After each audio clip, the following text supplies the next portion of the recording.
이에 모든 군대의 지휘관과 가레의 아들 요하난과 호사야의 아들 여사냐와 백성의 낮은 자로부터 높은 자까지 다 나아와 선지자 예레미야에게 이르되, 당신은 우리의 탄원을 듣고 이 남아있는 모든 자를 위하여 당신의 하나님 여호와께 기도해 주소서.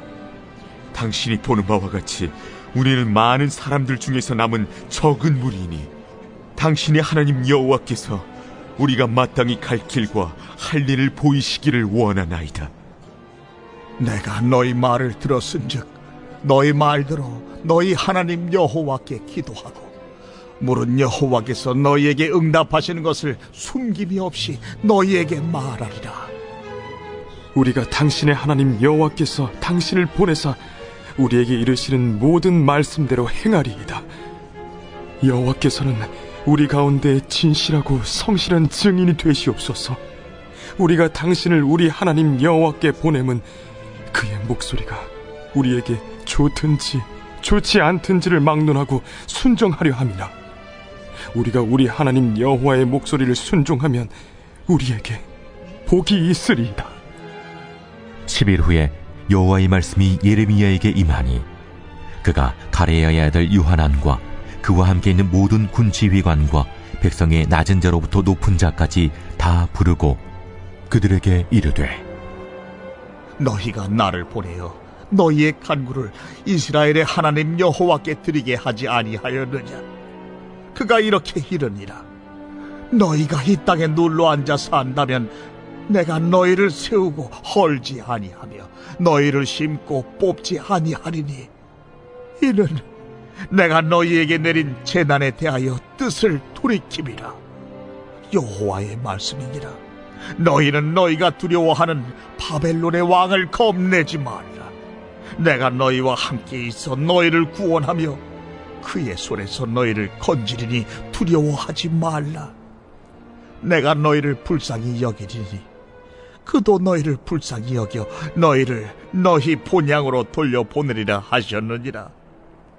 그러나 만일 너희가 너희 하나님 여호와의 말씀을 복종하지 아니하고 말하기를 우리는 이 땅에 살지 아니하리라 하며 또 너희가 말하기를 아니라 우리는 전쟁도 보이지 아니하며 나팔 소리도 들리지 아니하며 양식의 궁핍도 당하지 아니하는 애굽 땅으로 들어가 살리라 하면 잘못되리라. 오늘 이 말씀의 배경은 우리 예레미야 41장 17절부터 이제 시작이 되는데요.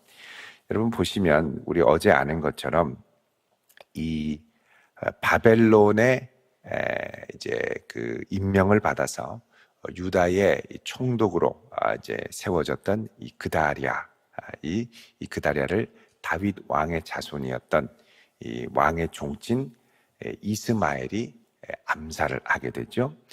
그리고서 거기 있던 모든 사람들을 끌고 암문으로 가려고 할 때 이 느다야의 부하였던 군대 장관 요하난 그리고 함께 있던 지휘관들이 쫓아가죠.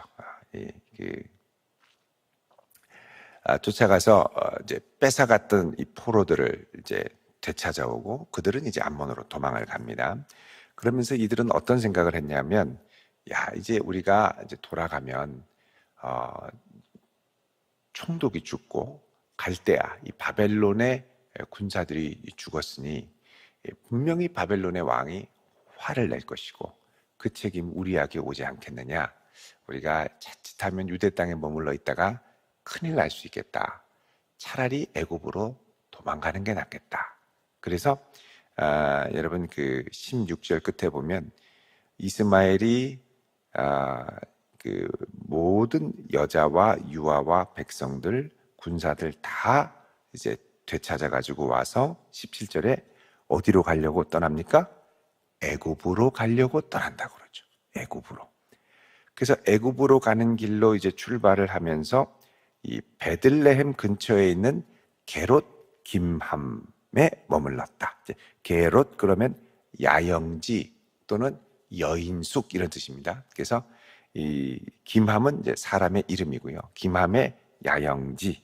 그러니까 이게 이제 그 사무엘 하에 보면 이제 그 길르앗에 살던 이 바르실레가 있던 그 땅을 말합니다.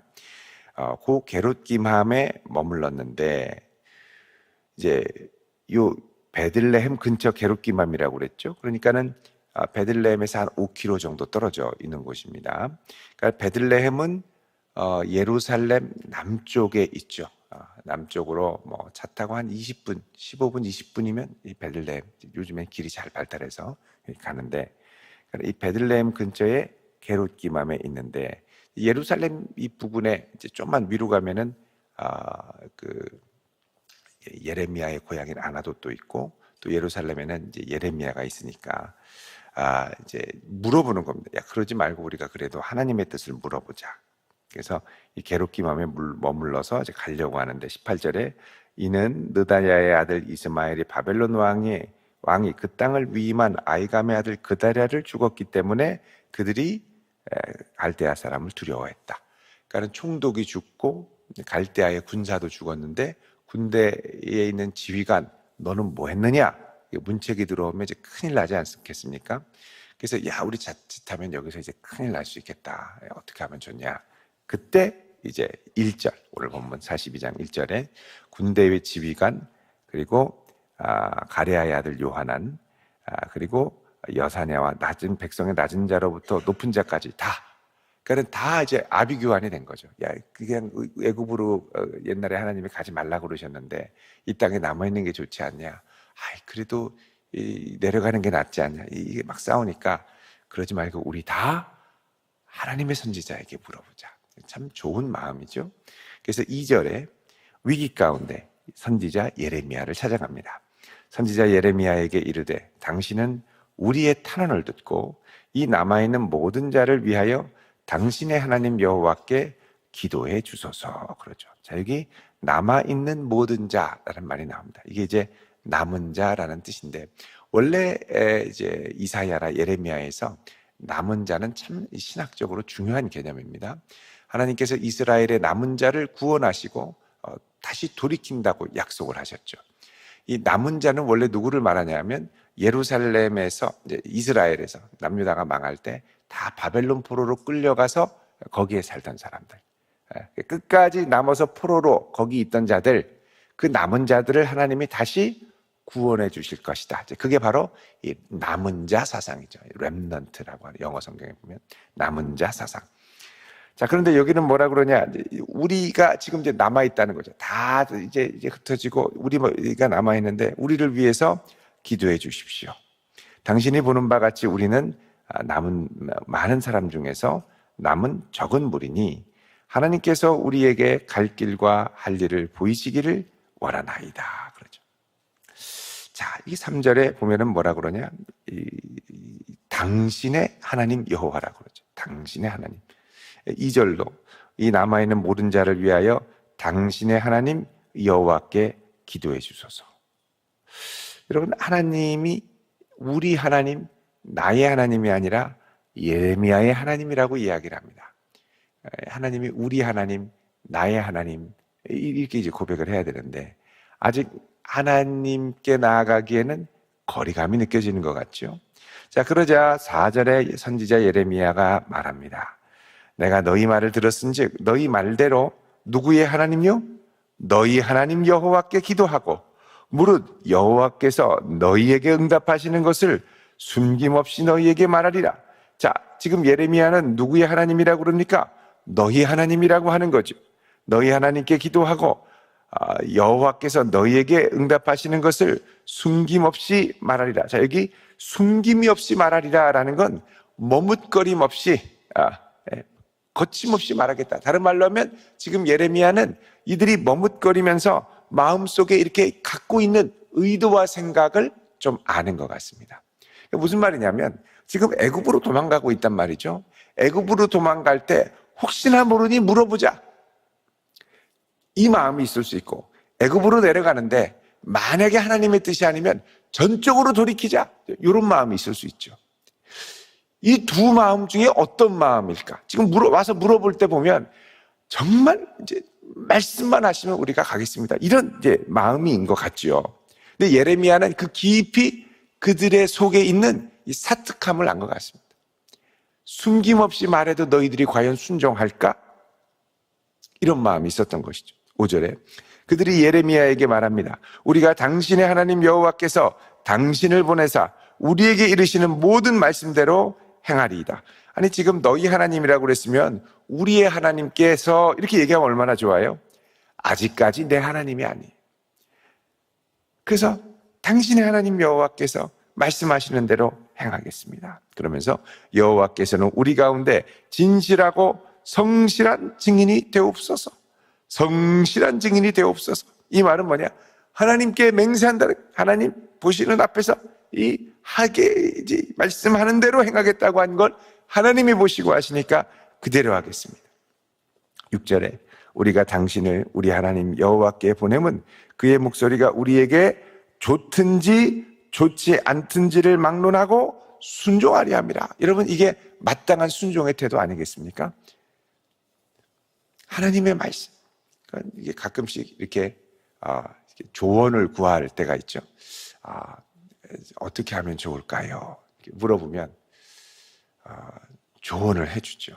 조언을 해주면 자기한테 유익하면 아유 너무 감사합니다. 그대로 해야겠네요. 이렇게 반응을 할 수 있지만 영 듣기가 불편해요. 그러면 참고하겠습니다. 이제 이러고 간단 말이죠.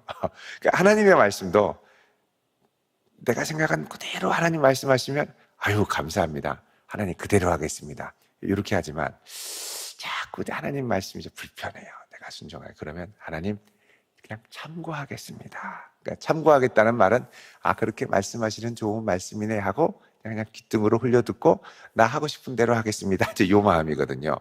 근데 지금 이 이스라엘 백성들이 와가지고 이렇게 간절하게 얘기하는 건 진짜 목숨이 왔다 갔다 하는 이 다급한 순간에 내가 지금 우리들은 마음이 이제 다 애굽으로 이제 향해서 어떻게든 가고 싶은데 그걸 좀 확증해주면 좋겠다는 마음이 많은 겁니다.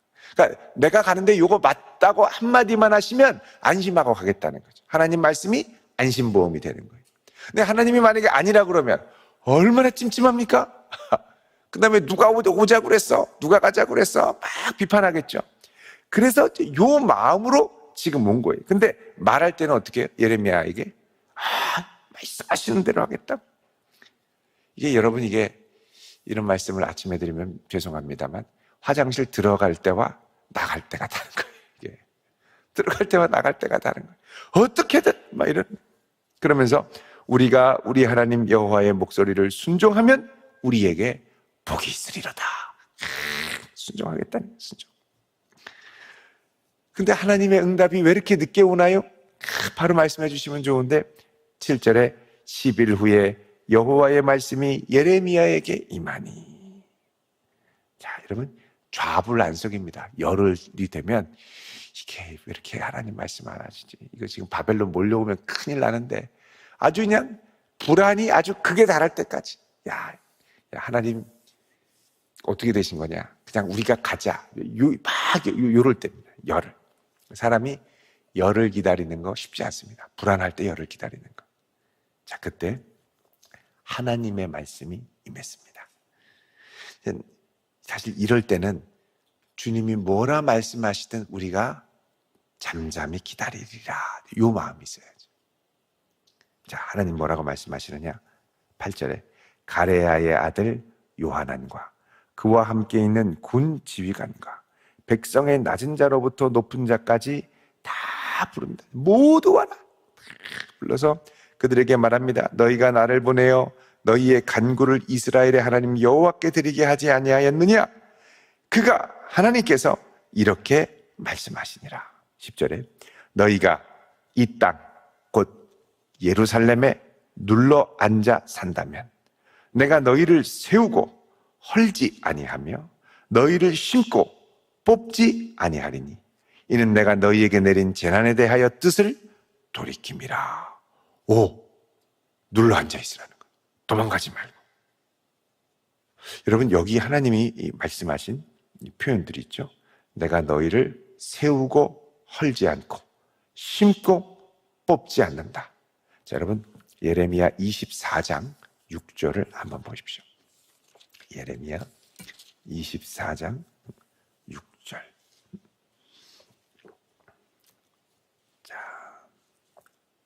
6절, 7절 읽어봅니다. 시작. 내가 그들을 돌아보아 좋게 하여 다시 이 땅으로 인도하여 세우고 헐지 아니하며 심고 뽑지 아니하겠고, 내가 여호와인 줄 아는 마음에 그들에게 주어서 그들이 전심으로 내게 돌아오게 하리니 그들은 내 백성이 되겠고 나는 그들의 하나님이 되리라. 아멘. 자, 이게 하나님께서 이스라엘을 회복시켜서 언약 백성으로 삼겠다고 하신 건데, 그게 이제 전제가 뭐냐면 5절에 내가 이곳에서 옮겨, 이곳은 예루살렘 땅이거든요. 유다 땅에서 옮겨 갈대아인의 땅에 이르게 한, 그러니까 바벨론, 이 바벨론이 그 지역 이름이 옛 이름이 갈대아 지역이거든요.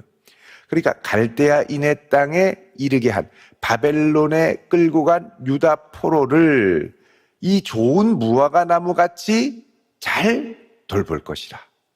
그래서 하나님께서 이 바벨론 포로로 간 그 백성들을 잘 돌보고 그 돌본 다음에 다시 이 땅으로 인도해서 세우고 헐지 않고 심고 뽑지 않고 전심으로 돌아오게 해서 그들은 내 백성, 나는 그들의 하나님이 되리라. 이건 언약 공식 어구거든요. 언약 백성을 삼아주겠다, 이렇게 약속하시는 거죠.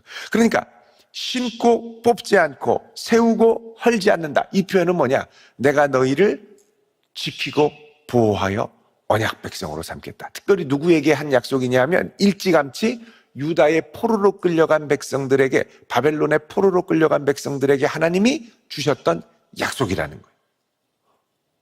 근데 이 약속을 지금 누구에게 하느냐? 이스라엘에 남아있는 백성들, 포로로 끌려간 게 아니라 예루살렘에, 유다 땅에 남아있는 백성들에게. 그러니까 원래 끌려갔던 이들이 다시 돌아올 때 그들을 뭐라 그러냐? 이 신학적으로 남은 자라고 그럽니다. 남은 자, 최종적으로 포로까지 끌려가고 고난을 당하고 남은 자, 그들을 하나님 백성으로 삼아주겠다고 했는데, 그들만이 아니라 지금 이 땅에 다, 그러니까 어떻게 보면 엘리트 그룹들, 최고의 고관들과 귀족들은 다 끌려가서 거기서 직설하게 고생하는데, 이 하층민들과 이 약한 자들은 다 그냥 이 땅에 너희들은 별 볼 일 없는데 포로로 끌려갈 가치도 없다. 그리고 내버려둔 막 이런 사람들을 하나님께서 뭐라 그러냐? 내가 너희를 그냥 이 땅에 눌러 앉게 하고 너희를 심고 뽑지 않고 세우고 헐지 않겠다. 그러니까 너희들도 지금 하나님의 택함 받은 남은 자다, 이렇게 말씀하시는. 그러니까 이 남은 자, 우리가 생각할 때는 하나님이 약속하신 저 바벨론의 남은 자만 남은 자인 줄 알았는데, 알고 보니까 이 황폐한 유다 땅의 남은 자도 남은 자라는 거죠. 그러니까 어떤 사람은 하나님이 떠나서 고생하는 자리로 부르시는 경우도 있고, 어떤 경우는 아무것도 없는 데서 그냥 눌러 앉으면서, 바벨론 왕 오면 얼마나 두렵습니까? 그 두려움을 온몸으로 믿음으로 맞서면서 눌러 앉는 부르심이 있다는 거죠. 여러분, 눌러 앉는 것도 사명입니다. 떠나는 것만이 사명이 아니에요. 주께서 부르시면 어디든지 가리이다, 그 사명이죠. 중요한 사명이죠. 그런데 아무도 가기 싫어하는 것, 정말 힘들고 어려운 그 자리, 정말 어려운 사명의 자리, 그 자리에 그냥 주여 그리고 눌러 앉는 거, 그게 사명이라는 거예요. 야, 거기 있으면 바벨론 왕 올 텐데, 거기 있으면 군대들이 올 텐데 차라리 애굽이 낫지, 자꾸 오라고 미혹하는, 요게 미혹이죠. 요게 미혹. 저리로 가자, 더 좋은 자리 있다, 더 저기 한 데 가자. 근데 여러분, 하나님께서 특별한 마음을 주지 않으시면 그 자리에 그냥 딱 눌러 앉는 것도 정말 귀한 사명입니다. 정말 귀한 사명. 여러분, 전에 이 제자들에 대해서 말씀할 때 철근이 드러나지 않는 기둥 같은 성도로 서자, 기둥 같은 제자가 되자라고 말씀을 드렸죠.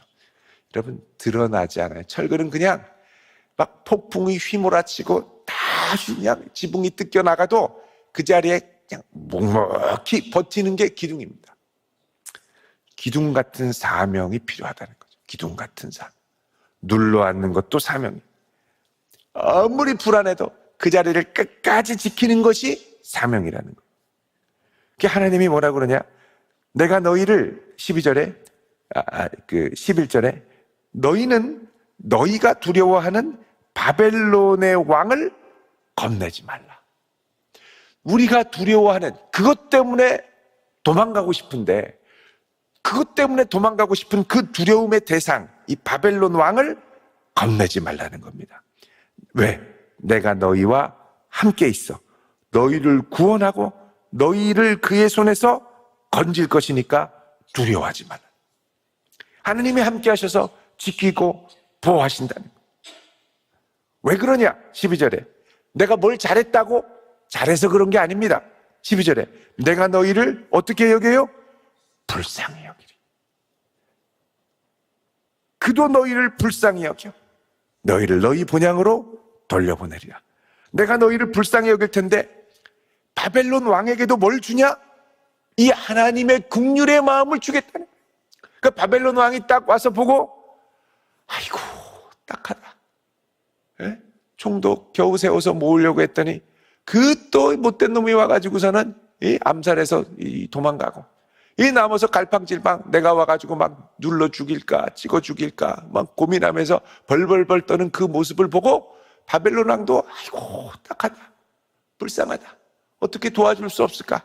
이 긍휼의 마음을 주신다는 거예요. 그럼 우리가 하나님께 드릴 수 있는 최후의 가장 강력한 기도는 하나님, 이 인생을 불쌍히 여겨 주십시오. 나를 좀 불쌍히 여겨 주십시오. 하나님의 긍휼이 없으면 한순간도 살 수 없습니다. 하나님이 이 내 가정을 지키지 않으시고 내 직장을 지키지 않으시고 내 사업을 지켜주지 않으면 저는 정말 갈 수가 없습니다.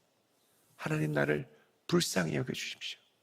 여러분, 하나님의 그 긍휼이 여기심으로 말미암아 우리가 예수 그리스도를 믿게 됐고 이 자리에 오게 된 줄로 믿습니다. 하나님이 그 긍휼을 나에게만 부어주시는 게 아니라 그 다음에 뭐냐? 나를 상대하는 사람에게도 부어주시는 거예요. 나를 불쌍히 여겨줄 수 있는, 나를 긍휼히 여겨줄 수 있는. 여러분, 가정 가운데서도요, 부부관계 가운데서도요, 부부관계가 원만하고 젊을 때는 팍 싸우지 않습니까?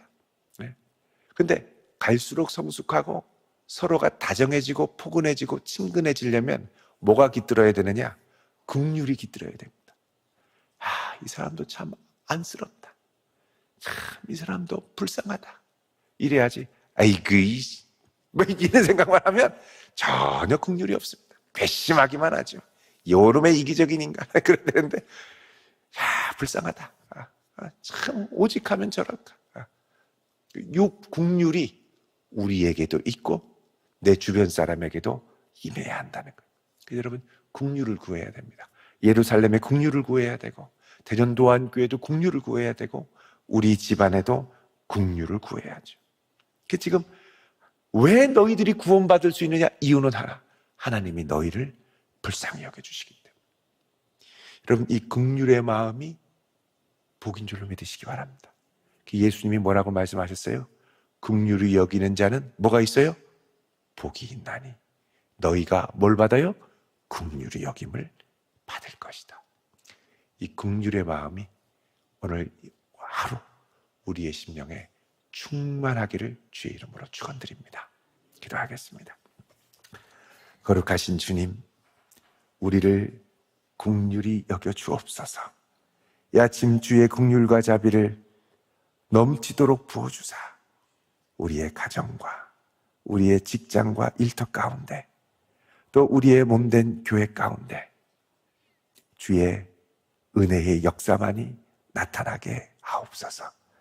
주의 긍휼이 없이는 우리는 한순간도 살 수 없사오니 주여 오늘도 주의 긍휼로 말미암아 살아가게 하시고 주의 긍휼이 우리의 삶 주변에 충만하게 넘치게 하옵소서. 예수님의 이름으로 기도드립니다. 아멘.